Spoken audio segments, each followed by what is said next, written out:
નમસ્કાર મિત્રો, હું વિપુલ કાણોદરા. તમે જોઈ રહ્યા છો the local express news Gadhpur.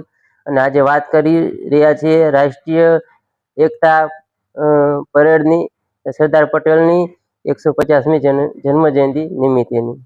તો જોતા રહો the local express news Gadhpur.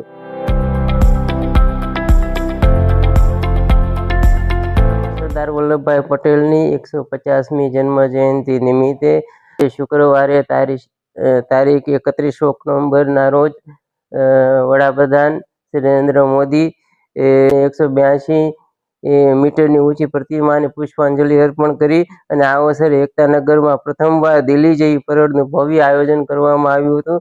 વડાપ્રધાન મોદીની હાજરીમાં ભવ્ય પરેડ અને રાષ્ટ્રીય એકતાના સંદેશને મજબૂત બનાવ્યો હતો.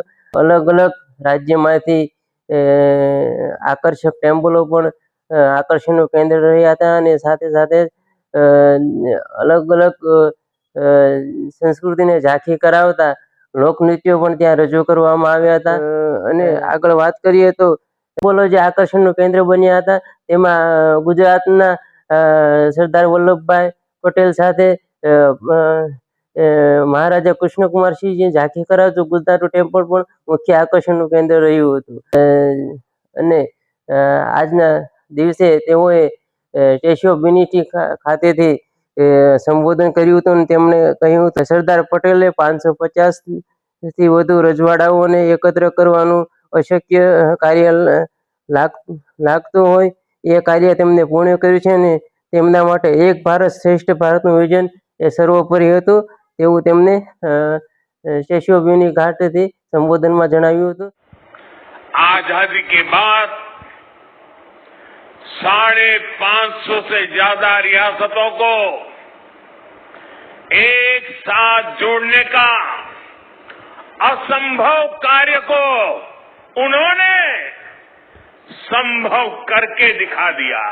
एक भारत श्रेष्ठ भारत का विचार उनके लिए सर्वोपरि था. इसलिए आज सरदार पटेल की जयंती का दिन स्वाभाविक रूप से राष्ट्रीय एकता का महापर्व बन गया है.